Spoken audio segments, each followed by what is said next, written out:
You're speaking to this industry, which is honestly something that changes not monthly, not weekly, sometimes daily. And this technology, we're on such an incredible curve right now of where we're based and what's going to be new. Welcome to DroneCast, rethinking public safety one drone at a time, a podcast by DroneSense. We explore real-world applications of drones in emergency response, offering a close examination of evolving trends in drone technology and its impact on public safety. I'm your host, Joe Kearns, Strategic Partnership Manager here at DroneSense. And hey, as you're listening, I'd love to hear from you. Maybe there's a story or a challenge from your own experience that resonates, or is there a topic you'd like me to cover in future episodes? I'd love to hear from you. Reach out to us on LinkedIn by searching for DroneCast, rethinking public safety one drone at a time, or visit dronesense.com/DroneCast to share your thoughts. Your feedback helps shape the show, and you might just inspire our next episode. Now, let's dive into today's conversation on advancing public safety through drones. Hello, and welcome to DroneCast. I'm your host, John McLeod. Today, we're taking a moment to bring you a special mini episode of DroneCast to look back at a year of the podcast and say thank you to all of our guests and the great conversations and all of you on the internet for supporting us. Joining me today, as always, is my co-host, Joe Kearns. Welcome, Joe. John, thank you so much for having me. Appreciate it. Great to be on here with you. I know it's a little too inside baseball of us just talking to each other and our guests, but we did feel like it's appropriate to kind of put a bow on a year of what's been full of surprises and success that I didn't think we necessarily thought about when we were getting started. How do you feel about it? I agree. I mean, it's been full of surprises and it's been eye-opening too, and hearing from all these different voices at once. I mean, it's amazing. And I also have to say it's been humbling coming from being, a listener from the podcast and now really getting to appreciate what it goes to crafting this and such. And kudos to you, John. Well, thank you for saying that. And I'm so grateful for you coming along and helping with us drive it forward. I don't think I've talked to many people about how really it even came to be, which was a couple of years ago, we had an all-hands meeting in Austin, Texas, here at DroneSense to get all the different members of our team together, do some training and ideate and just build community a little bit. And as part of that, I always kind of like to ground us as our customer leader by bringing in a customer to actually talk to us. We basically have really a fireside chat. In this particular case, we were lucky enough to have Scott from San Antonio Police Department's Raven team come in and talk about his years of experience in UAS and public safety and law enforcement specifically. And I guess it went well enough where our, at the time, head of marketing said, hey, we should have a podcast. And before I know it, I've been voluntold into this space. So it's been a really fun journey to watch it kind of take flight because, one thing's we just didn't know what we were getting into or how it would be or if people would be interested in this topic. We thought they might be. And we thought, maybe if we're lucky, 100 people will listen to us at some point. Now that we're in the tens of thousands, it was a success more than we probably anticipated. So again, thank you to everyone who supported us along the way, either by being a direct part of these conversations or contributing or just listening to us or leaving comments. I mean, that's been probably the most edifying part for me is I've had more than a few people leave comments in the public safety UAS community that said something to the effect of, gosh, these are the same conversations that are bouncing around in my head. And I felt very isolated. And so hearing that other agencies are talking and thinking this way is really great. And it makes me feel like I definitely am part of a community, even though I may be geographically isolated. So if it's done that for you, that makes me really happy. But you've taken it since then, Joe. I mean, what episodes or themes have really stood out to you? Ooh, that's a good question. And one, I have to just circle back with this too. I mean, right in the beginning, it was like just speaking out of the duck and hoping somebody was going to listen. And honestly, it's been so rewarding to even have these guests and thought leaders and industry voices come to us and all come together. And it's been really great. And that fireside chat, I still remember there. I was right in the crowd for that one. And you really know how to ask the right questions, John. And doing my best to even kind of keep up with that. But I would I would say some things that definitely episodes that stood out to me. I mean, that's what's interesting is each time I go into one of these, it's someone new with different way and a different approach of looking at something or a different way they train this. And I'm always constantly listening for that. What is a common theme? And trying to bring that together. And we'll dive into that in a little bit, but I've been able to bring in some good friends too. There's some leaders. I mean, got to throw it to John McBride of sitting by his fire on a rocking chair during the episode. Love that. But otherwise, I mean, it's just great. I mean, I think thematically, a couple of things, at least for me, have been kind of living rent-free in my head that I learned along the way. I think maybe the first one that I don't think people know outside of the public safety UAS community is it is not a red carpet you walk down when you want to start one of these programs, right? It is very much a pull. It is very much a tapestry of lots of different individual components to be successful, from training to policy to compliance, different technologies that are associated with it. There's just a lot of things you need to learn. And I think there's an opportunity here for people like DroneSense to try to make that a little bit more turnkey over time in conjunction with the best UAS public safety programs in the United States and across the world, and saying, this is really life-saving technology that you get to use in the field. Whatever we can do to make it easier to get people up to speed where they can take advantage of that and benefit their communities is really, really powerful. The other part of it that I thought was so interesting to me was particularly a couple of our UK-based guests that we talked to at different times, just seeing the contrast in terms of how the aerospace is being used, what the norms are between safety and lots of other components and stakeholders is really exciting. Seeing things like the City of London having to start to kind of chop up the airspace, like these floating highways between, hey, these are corridors for public safety and government. These are corridors for commercial users. And now once we do that, we understand what contraband is. Like, that's really interesting when you think about the future of drone as a first responder in a lot of communities. Well, there's a lot of players in that space. How do we deconflict and keep everybody safe? I think is a great topic to invest time on. But what did you see along those lines? 100% agree. My episode with Lee Newman was wonderful. And just listening to what you're saying there, it's we're going down the same road, but we might be on the wrong side of it.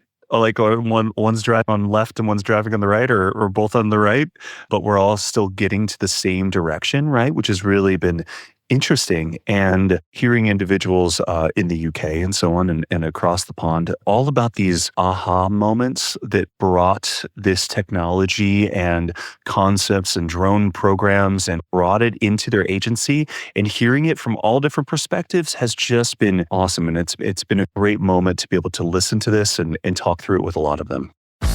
Quick break to highlight whether you're flying, sharing, or managing your drone program, DroneSense has everything you need.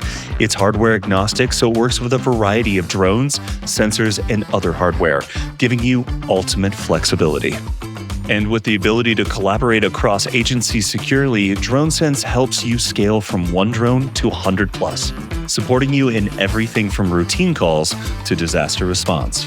To learn more and get started, check out the link in the description. As we're thinking through the second half of 2025 and into 2026, I'm definitely starting to look over the horizon. What technologies are coming to market? What's maturing in terms of the use case in public safety in our communities, where we're discovering new utility for all these tools to kind of move the needle and again, see value in safety in people's communities. When you think about, let's say, the next 12 to 24 months, what's exciting to you, Joe? Ooh, you're speaking to this industry, which is honestly something that changes not monthly, not weekly, sometimes daily. And this technology, we're on such an incredible curve right now of where we're based. and what's going to be new. I mean, sure, like resolutions of cameras or larger capacity batteries or this, or how a new implementation of someone comes together. Sure, that's all exciting and amazing stuff. But we had hit on this a little bit, but it's the bringing all of this together into everything integrating into one space, and how everyone starts to work closer and closer to help these incredible concepts like DEFR.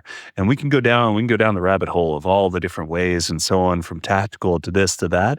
But it's funny that we're still at the new frontier of a evolving concept in technology, even though how many years we're already in this right now. So it's exciting. Yeah, I think that pace of change that you're talking about is really important, particularly in early stage technology. And I'm really seeing that play out here as well, too. There was definitely a phase where in the early days, you would see kind of a ground up situation where somebody maybe got a drone for Christmas. They thought it might be useful at work. They used it, and a program was born from there, right? And then there was a bit of a second wave where people saw the early successes of those agencies, and maybe they were very technology savvy or forward looking. And then all of a sudden, people are being voluntold to start UAS programs, right? And we've kind of been through that stage. And what I'm seeing start to kind of percolate that I think is really interesting is, and I think you alluded to this a bit too, is collaboration. Either if you're talking about like a state or municipal level where, okay, let's say SWAT has a UAS program, they get started. Well, now the rest of the PD saw that work for a while and really moved the needle, and so expanded. Then you did, an operation where you had multiple stakeholders come in. And so maybe fire EMS saw the value for it and they started programs. And then now you have multiple UAS programs in, let's say, the same town. And really it's the city paying for all of them by and large. And then now kind of the IT and cybersecurity shop goes, how can we play well together? How do we have a unified front in terms of data and also in mission? And I think it's really interesting to kind of look ahead and think about, okay, let's say we keep going down that road. It's not just responding to calls for service. It's, hey, we have this technology. Maybe we have a DFR program in a region. And what can we do with those tools when they're not being used to respond to calls for service, right? Can your public utility, your power department, your water department, your GIS department, can they tap into that technology too because they have missions as well? Well, now you've opened up a bigger budget for public safety effectively and a more durable budget because it's being shared across a city. And also you've got access to more pilots. And you just have more everything if you go down that direction. And then I'm even kind of thinking about a step beyond that, particularly when we talk about kind of the frequency, particularly of natural and weather-based disasters, where in addition to all of those agencies playing together and perhaps even neighboring agencies who are needing to fly mutually, but also there's all these commercial actors like property insurance companies, right? If you're the fire department flying over an area that was flooded and you're pulling a data set and then State Farm's going to go fly over that same area and do it, is there a way to collaborate? So we only have to do that once. Is there a funding mechanism to do that potentially where we might see, commercial insurance perhaps sponsor some of these public safety programs because it's very cost effective, right? And they have that expertise of having people who know how to be in difficult situations without themselves needing to be rescued be a part of it. I think there's interesting opportunities as well too, particularly when we're thinking about investments also in terms of national security. There's interesting parallels there too at the national level.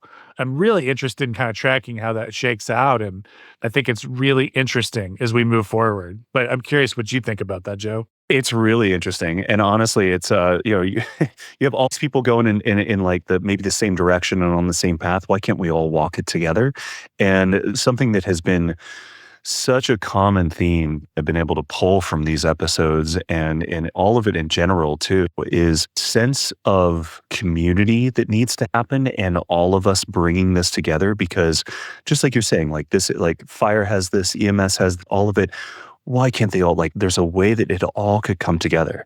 And then at the same time, in this industry and all this new change of technology and growth of it and so on, and maybe this new city wanting to start a drone program and so on, I'm not going to go and reinvent the wheel. I want to understand how these incredible agencies have already built it and learn from them. So there's a community that has been made within this industry and within, like, a lot of our good friends and clientele, and all of this have all kind of come together to where it's a sharing of information, just sharing of what works, what hasn't. Talk to this person, go here. I mean, even the start of the company we work for here was all started by a community of people just asking questions and kind of coming together with it. And I love being a part of this. I love pushing forward with it. It's really interesting. And then a point, even to go back on what we were saying there, is this growth of interoperability, of seeing how platforms and hardware are starting to come together right now instead of having it all siloed, is where this efficiency is going to start coming together. So I'm just like you, I'm really excited. Sure, there's always big tag words like DFR and all of this, but it's just interesting to get all of it coming together right now. Nope, that's great. And that's a great place to leave everybody with, since this is a mini episode. Like I said, we just wanted to really thank everybody for listening along with us, and cheers you and ourselves as we look forward to the next year and some great conversations as we go forward. So that's all the time we have today. So once again, I wanted to thank Joe for being here as well too, and all of you for listening. Joe, anybody you want to say thanks to as we head out? Honestly, I want to say thanks to everyone that's taken a moment to listen to our episodes, download and check it out and look at all the different sources and so on. But we're the biggest person. I want to thank you, John. John, thanks for putting this together and really breathing life into this podcast. It's been a blast, and we're so excited for what the future is for us here. Well, thanks, Joe. It's very nice of you saying, and thank you for taking it on the run and pushing it forward. And again, thanks to everybody else out on the internet there. We couldn't do this all without you. Can't wait to hear from you. Talk to you soon. See you next time on DroneCast. And that's a wrap for today's episode of DroneCast, rethinking public safety one drone at a time. I hope you found today's conversation insightful and thought-provoking. As always, we want to hear from you. What do you think of today's topics? Do you have any questions or suggestions for future episodes? Don't forget, you can reach out to us on LinkedIn at DroneCast, rethinking public safety one drone at a time, or head over to DroneSense.com/DroneCast to share your thoughts and get more content from the show. If you enjoyed this episode, please consider subscribing, rating, and sharing it with others who are passionate about the future of drones and public safety. Thanks for listening, and we'll catch you next time.